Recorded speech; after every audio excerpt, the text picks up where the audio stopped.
Okay, so Pattern is a little bit different on his track. He's a younger dog, he's got way less experience. So we're still using food to create his pacing, right? You want a dog that's not rushing the track. Pattern is a dog that loves to rush the track. So he's going to see food, telling him not to rush the track every single time we track. Until we do tests, eventually we'll pull food off incrementally and see how he does at different increments of food. But for right now, there's lots of food. Kind of show you guys that and explain my thought process for tracking a younger dog. All right, so when I set my flag, I then drag my feet backwards. This is just helping to create a smooth start for the dog. All right, and I'll even show you guys what I do when I step. So I like to grab the pieces and push them in between my thumb, and then I'll step. I'll just keep my hand right alongside my belly. See, I drop that and it goes right next to my toe. That's enough in the track that I'm not worried about it.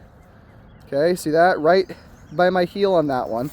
And I don't even really have to think about, how I'm dropping it or how I'm stepping, because every time that I drop a piece of food just like that, it's in between my feet. See, it's on the inside, okay? And I think that's important. If I was dropping them out here, now if I miss, I'm too much away from the track. But if I miss here, okay, I'm just basically in another footstep. You see what I mean? So that's how I do that. Kind of show you guys this, for example.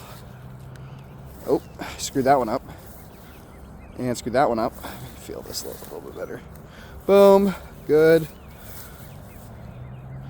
Boom. Sometimes it takes a second to get back in your rhythm when you're starting up again for the first time that week, right? So you see I'm doing like every other pace. I'm varying my amounts of kibble, 1 kibble, 2 kibble, right? Just kind of keep the dog guessing the entire time, okay? Sometimes I'll do a series of all left foots, and then I'll do a series of all right foots, okay? And if I land the piece on my foot like this, what I'll do is I'll just kick it off as I step forward. So step, kick, right? It goes right in that hole, and then I'll drop my next piece. If it goes too far outside my track, I can either pick it up or I can just step on it. That's what I do. Okay, we're gonna give him a little bit of time right here without kibble in his track. Okay, we're gonna put kibble back in his track. Okay, boom. We are looking for a spot now to post our first article, and I think I have a great spot right here. Okay, you see this? This is a low spot in the grass, a barren spot, so to speak. So what I'll do is I will grab his article and I'll just remember, okay, past the red posts, that first bare spot of ground, that's where I'm going to put my article. Okay, my first article is felt, since he's having an issue scenting and indicating on the felt articles. And then I've got all felt for him today. So let's go. All right, we'll leave off with no food and food. Okay, as we start getting into this harder grass, I really want to be nice and careful and make sure that each of my footsteps has food in them. Good, okay. Give it a few steps, boom. All right, there's a deer print right there, so we're just going to give lots of food in the footsteps right by the deer print. Hey man, you don't need to be inside the deer print. You just follow the track. There's another deer print here, so we're just going to go around that deer print. Okay, just dragging our feet nice and soft, not creating too much of a trail, just creating a nice thing for him to follow, nice track. All right, still dropping kibble in our footprints every once in a while. Okay, where is going to be my corner, you ask? Very good question. This is a super notable landmark in this pasture. Okay, so right here at this corner, I'm just going to boom, cut directly, if you look at my feet, directly in a 90-degree angle. And I'm gonna start off straight out, food in each footstep. You can use hot dogs if your dog is new to this. increase the value of the food source, so to speak. Okay, now I'm gonna look at where I'm going here. So I'm gonna start making a slight curve, keeping food in my footsteps. I'm gonna start making this slight curve, and I'm going to end up placing this next article kind of by that sign. There's not actually going to be a real second corner on this track. It is just going to be this nice curved line getting in here straight, right? I use this sign a ton just because it's a very obvious landmark and it's hard to miss. You look at your shadow, right? So I look at this and I'm going to track my dog right after this. So I know my dog's shadow, when it casts and when his head hits that sign, boom, he's got to lay down. So it's real easy for me to remember and to visually tell while I'm tracking where I'm at. Now, if you're doing your first tracking session with your dog, this is obviously not how you do it, okay? This is not a good first track for a dog. This is way too difficult. They're not going to understand everything. If you're first time tracking your dog, what I would do if I were you is go out and walk in a line and put a nice big chunk of hot dog in every single step, and then stand to the right or to the left of your dog. I prefer the right, and lead my dog and point to them and tell them sook. And every time they touch their nose to the ground, boom, good, sook. And then reinforce what they're doing. Good, are they doing good? Are they doing okay? I don't use any pressure when I first start a track. So this is my next article. It's this nice tree, and I can look at that and go, oh, I'm a little bit past it. That's fine, I'll just step back on my track. Boom, okay, my shadow touches that. My dog's head shadow looks to be right there. Okay, that's gonna be the article.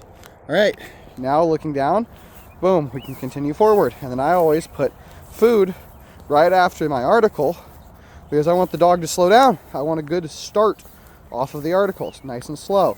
Okay, now we're gonna walk out. We're gonna walk out 30 paces without any food. We'll drop one kibble at like pace 15 and we'll just see how he rumbles through here. These are about 15 paces apart. Boom, drop our piece of kibble, and we'll keep walking. Yeah, don't do this if this is your dog's first time tracking. This dog has quite a few tracks compared to a dog who has not ever tracked. You know, I'd say this dog probably has 100 tracks on him, maybe less. But we're gonna get him his IGP1 this year. We're going back to just food in every step. I'm not super careful with it.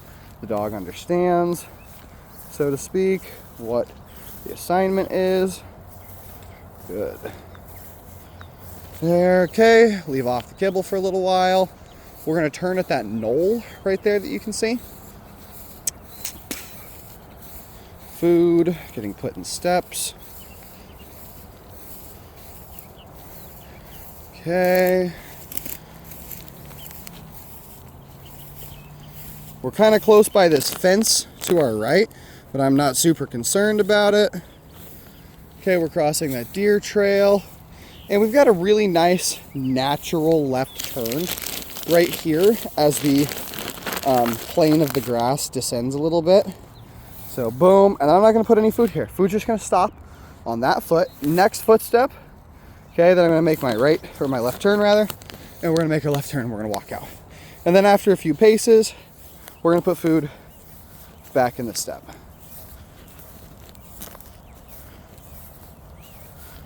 I've got a buddy who started tracking his dog recently and wanted some tracking videos to work off of. So I thought, okay, you know, I can definitely make some tracking videos. Obviously my dogs are in a different place than his dog is. His dog's 2 years old and has never tracked before, not really, not since he was a puppy. So, very different places. But this is how I do mine. This is my thought process behind it. Obviously his dog is not going to be doing articles, so it's just going to be food in every footstep. We're going to get right across here is going to be good. Right across from our other track. All right. So we're gonna be done right here. And we're gonna put our article right there. We're actually kind of too close. I can see our other track. We're way too close. You can see it right there.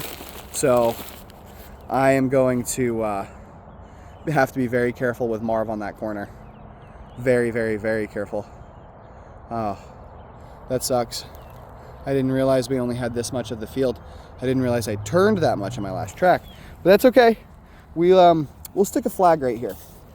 We'll stick a flag. That way we know for sure where we are with our dog. And then to end things, I'm just going to walk off. Then I'm going to get on this game trail. I'm going to try to walk out of here without creating too much scent too close to that. That is too close, guys. You can see this on video. This is a great example of a dumbass trainer just getting out there and doing something silly. This is too close. Okay, that's my track corner for Marv, and that's my track corner for Pattern.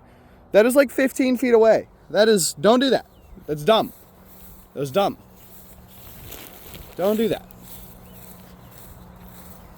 Okay. We're gonna run Pattern first. But yeah, don't do that, because you can easily ruin your second dog's track or your first dog's track by doing that. And I'm gonna have to be really careful walking out of here, because this light that's illuminating this dew right now and making it very easy to see track lines is going to dissipate as the sun rises. So this is not gonna be, I'm gonna have to do this just boom, boom, boom, really quick so I can still see that track corner when I come through here and I don't mess up Marv's track. Now, on the other hand, this is kind of good for Marv, because obviously he's going to have to compete with a little bit of that secondary scent from the last track, and he's going to have to choose, do I want to remain loyal to my track, or do I want to go over and smell this stuff? This stuff smells hot too. What do I want to be loyal to? And we obviously want that dog to be loyal to the track that he's on and not those other hotter scents. So we'll see how they do. I'm hopeful. Might do a video today on how to start your puppy out or your new dog out in tracking, but we'll just have to see if I have time.